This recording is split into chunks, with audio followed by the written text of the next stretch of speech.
नमस्कार, न्यूज मंच देख रहे हैं और मैं हूं विशाल वैभव। अभी जो है आज पर फिर हरिभूषण ठाकुर बचौल जो कि भाजपा के विधायक हैं, आज उन्होंने बड़ा बयान एक बार फिर दिया है और कहा है कि देश जो है हिंदू राष्ट्र बनने की ओर अग्रसर है। जो बाबा बागेश्वर धीरेन्द्र शास्त्री कह रहे हैं, उनके बयान के समर्थन में बोलते हुए कहा कि जब देश का विभाजन हुआ था तो उस समय मुस्लिम जो है पाकिस्तान चले गए थे और हिंदू हिंदुस्तान में रह गए थे। तो कहीं ना कहीं ये देश हिंदू राष्ट्र की ओर अग्रसर है। और साथ ही जो है नेता प्रतिपक्ष को भी उन्होंने जवाब दिया और कहा कि मेरे बाप सजायाफ्ता नहीं हैं, मेरे बाप ने चारा नहीं खाया है। तो क्या कुछ कहा है। और हालांकि सब पर जो है जदयू जो है कहा कि जो है जदयू का साफ क्लियर स्टैंड है और इस तरह के जो बयान दिया जा रहा है, जो इस तरह के मंसूबा का रखते हैं, वे अपने मंसूबों में कभी कामयाब नहीं हो पाएंगे। तो क्या कुछ कहा है, आपको छोड़ जाते हैं सभी बयानों के साथ। बने रहिए न्यूज मंच के साथ। न्यूज मंच के लिए राहुल कुमार के साथ विशाल वैभव, पटना। बनेगा और बिहार पहला राज्य होगा जो हिंदू राज्य बनेगा। तो पर्वे पर रख दो इनका, नीचे करो ना। बाबा का कथन कहीं से गलत नहीं है। हिंदू मुसलमान के नाम पर देश का विभाजन हुआ तो ये देश कौन चीज हुआ? मुसलमान भाई को पाकिस्तान मिला तो ये तो हिंदू राष्ट्र है ही। बाबा उसमें ऊर्जा भरना चाह रहे हैं, बाबा उसमें ऊर्जा भरना चाह रहे हैं धीरेन्द्र शास्त्री जी। सनातन को जो जात पात में बटा हुआ था उसको एक कर भारत को मजबूत बनाना चाहते हैं बाबा धीरेन्द्र शास्त्री। बिहार बनेगा हिंदू राज्य। बिहार है हिंदू राज्य। इसके मुख्यमंत्री से लेकर के सारे मंत्री से लेकर के सबको देखिए, ये हिंदू राज्य है। ये आपके विधानसभा क्षेत्र में कई पंचायत जो है वो तो वहाँ हिंदू ही अल्पसंख्यक है। उसके लिए भी विचार होगा, समय आने दीजिए, सब विचार होगा। लेकिन आपके हिंदू राज की बात कर रहे हैं हम। नीतीश जी में तो एक चीज बताइए, एक मुस्लिम मंत्री भी हैं और साफ तौर पर कहा जाए कि नीतीश जी तो नहीं मानेंगे। बाबा सनातन और हिंदू राष्ट्र के लिए निकले हैं, बाबा का हम लोग समर्थन करते हैं। हिंदू राष्ट्र की जो बात आप कर रहे हैं, 25 करोड़ का लूट हुआ, इस पर कोई चर्चा आपने की है क्या? 25 करोड़ का लूट हुआ तो घंटे भर में हाफ इनकाउंटर हो गया। नीतीश जी और सम्राट जी के राज में कोई भी अपराधी अपराध करके बच नहीं सकता है। का राज नहीं है किसी का बाप। मेरा बाप जो है तो सजायाफ्ता नहीं है, चारा नहीं खाया, जेल नहीं गया है। और उनके पिताजी बोलते थे उनके बाप की मेरे लाश पर विभाजन होगा, झारखंड बनेगा, हमारे लाश पर बाबरी ढांचा का हम करेंगे, बिहार का बच्चा बच्चा मेरे पीछे चला जाएगा, जेल जाएंगे तो खून की नदियां बह जाएगी। मेरा बाप नहीं बोला। इतना बड़ा लूट कौन है ये बचौल? बचौल बिस्फी से बिहार विधानसभा का सदस्य है और एक ईमानदार, इस बिहार के जनता के लिए मरने वाला मिटने वाला इंसान है। घोटालेबाज घपलेबाज बचौल नहीं है। इसीलिए ये सब बात बोल रहे हैं। मंत्री बने न बने वो तो पार्टी का काम है। मैं एक सजग सिपाही की तरह बिहार के 13 करोड़ जनता का आवाज उठाता हूँ, उठाता रहूंगा। की बात कर रहे हैं, बिहार हिंदू राज्य है कैसे नहीं है हिंदू राज्य? 1947 में जब देश विभाजन हुआ हिंदू मुस्लिम के आधार पर, तो जो अब देश बचा है, जो अब राज्य बचा है, वो हिंदू राज्य है, राष्ट्र है। नहीं, आप बागेश्वर के बयान का समर्थन करते हैं? निश्चित करते हैं कि हिंदू राष्ट्र बनेगा। है हिंदू राष्ट्र बनेगा। क्या पिताजी को टारगेट किया, आपको कहा, ये कहा कि उनके बाप का ये राज्य नहीं है, कैसे देखते हैं? देखिए, वो उनका संस्कार है। उन्हीं के पिताजी ने कहा था कि मेरे लाश पर झारखंड बनेगा। उन्हीं के पिताजी कहे थे कि बाबरी ढांचा ध्वंस होगा तो हम खून की नदियां बहा देंगे, जेल जाएंगे तो खून की नदियां बहा देंगे। वो चारा घोटाला किए हैं, पशुओं का चारा उनके बाप खा गए। हमारे पिताजी ऐसा नहीं किए हैं, उनका वैसा संस्कार है। और वो 2 दिन तक नुकाए हुए थे और तुष्टिकरण नीति के तहत बयान दिए और फिर चले गए। इनको संसदीय लोकतंत्र से कुछ लेना देना नहीं है, वो लल बबुआ है। आज हरिभूषण ठाकुर बचौल ने एक बयान दिया है और कहा है हिंदू राष्ट्र की बात उन्होंने कह दी है और कहा कि जो है जब देश का विभाजन हुआ था तो मुस्लिम जो है पाकिस्तान चले गए थे। तो उस आधार पर देश हिंदू राष्ट्र अगर बाबा बागेश्वर कह रहे हैं तो कुछ गलत नहीं कह रहे हैं। क्या लगता है कि वाकई में अब देश को हिंदू राष्ट्र होना चाहिए? देखिए, जनता दल का साफ मानना है, हम भारत के संविधान में पूरी आस्था रखते हैं। भारत के संविधान को गीता, कुरान और बाइबल की तरह पवित्र मानते हैं और संविधान के अनुरूप ही कार्य करते हैं। और वैसे लोग जो तरह तरह के बयान देते रहते हैं संविधान से अलग हट करके, तो मेरा साफ मानना है कि भारत की संविधान की शपथ संवैधानिक पदों पर जाने से पहले लोग लेते हैं और ये शपथ लेते हैं कि मैं संविधान के नियमों का पालन करूंगा, संविधान के नियमों का उल्लंघन नहीं करूंगा। तो वैसे लोगों को इस बात को समझना चाहिए। और दरअसल बिहार के अंदर सामाजिक सौहार्दपूर्ण वातावरण कायम है और भारत के संविधान के नियमों के अनुसार बिहार की जनता के लिए अच्छे काम हो रहे हैं, योजनाएं बनाई जा रही है, उनको घर घर तक पहुंचाया जा रहा है।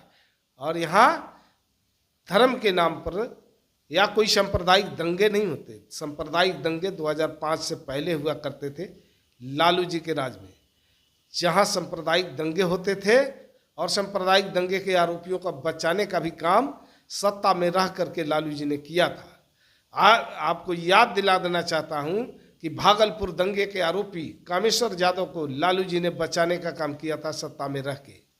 सुशासन की सरकार आने के बाद उन पर मुकदमा चलाया जाता है और उसे सजा मुकर्रर होती है।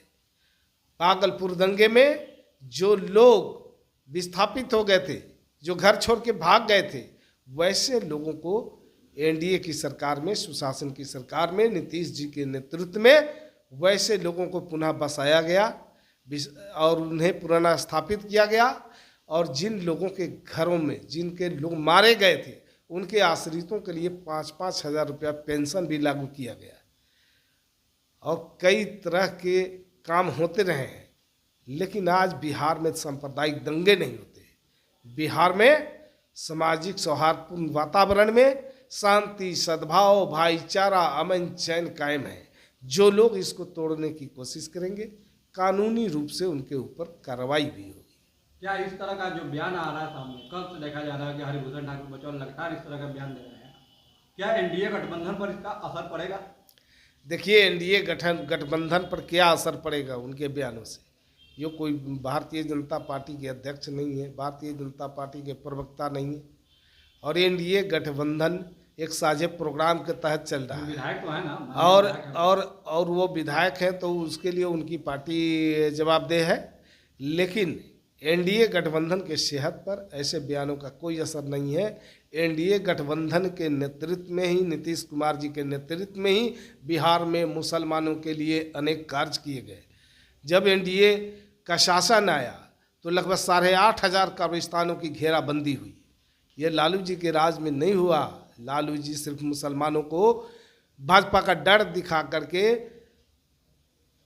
उनका वोट लेने का काम किए, लेकिन मुसलमानों की सुरक्षा की बात नहीं की, उसके सुरक्षा की गारंटी नहीं की, उसके शिक्षा में कैसे तब्दीली आए इसकी व्यवस्था नहीं की, उनके स्वरोजगार के लिए व्यवस्था नहीं की, उनका स्वाभिमान और उनके सुरक्षा के लिए कोई काम नहीं किया।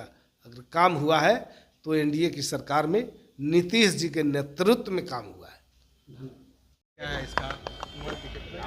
देखिए, निश्चित तौर पर जब जय श्री राम उत्तर प्रदेश अयोध्या के अंदर वो सकारात्मक ऊर्जा अब बिहार के अंदर भी माँ जानकी की धरती पर माँ जानकी का भव्य मंदिर का जो गृह मंत्री जी ने घोषणा किए हैं वह साकार होगा।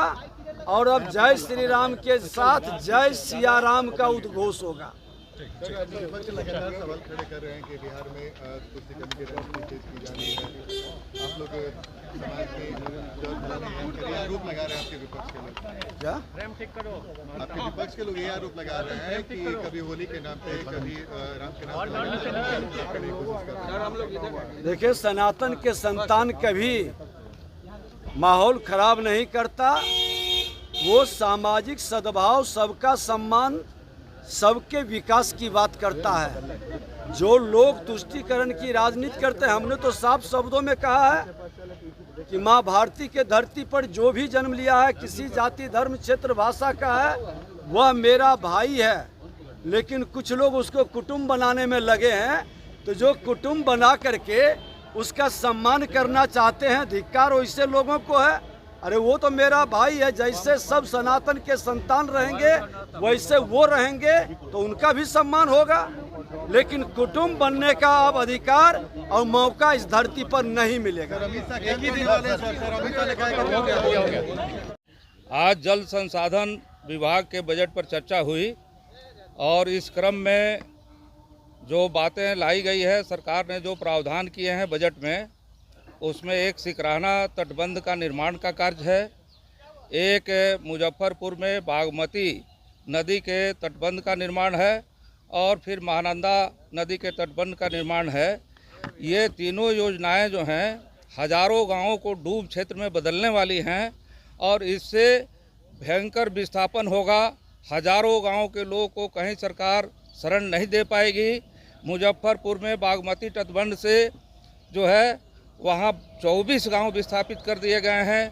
2 गांवों को जैसे तैसे पुनर्वास हुआ है। तो ये जो है एक विनाशकारी योजना है। इससे लाखों एकड़ ज़मीन जो है बर्बाद हो जाएगी, वो रेत में और जंगल में बदल जाएगी और हजारों गांव विस्थापित हो जाएंगे। तो इस सरकार का इसके पास कोई जवाब नहीं है और हमने उस बांध को तत्काल रोकने और नदी में जो गाद हटाने की बात है, जिसको एक समय में माननीय मुख्यमंत्री जी ने एक समय में कहा कि फरक्का में जो फरक्का बांध में जो पूरा गाद जमा है उसको हटाएंगे, जल जमाव नहीं हो और नदियों का प्रवाह ठीक से रहे। तो ये तमाम नदियों का सवाल है, केवल गंगा में फरक्का पर बांध के जगह पर कहीं नहीं है। तो ये कुल मिलाकर के ये पूरा विनाशकारी योजना है, इसका हम लोग विरोध करते हैं। और जो योजना बनाई गई है, जो लटका झटका जो बनाया गया है जल संसाधन के विभाग के पैसों का पर्यटन के नाम पर, बहुत सारी चीज़ों के नाम पर जो खर्च किया जा रहा है और जो तालाबों की लूट हो रही है, तालाब की जो ज़मीन है उसको दरभंगा में बहुत सारे ज़िलों में जो भूमाफियाएँ हड़प रहे हैं, मंत्री जो इस सरकार के हैं उस तालाब को हड़प रहे हैं, ये तमाम बातें सामने आई है। तो ये जल संसाधन विभाग लूट का विभाग बन गया है। इसका हम लोगों ने बहिष्कार किया है सदन में और हम इस जो बजट है ये बजट पूरा तौर पे विनाशकारी है और पूरे तौर पे बिहार में बाढ़ और सुखाड़ की जो मुख्य समस्या है, जो बिहार के विकास में बाधक है, इसमें कोई मदद नहीं कर पाएगा। हम इसका विरोध करते हैं।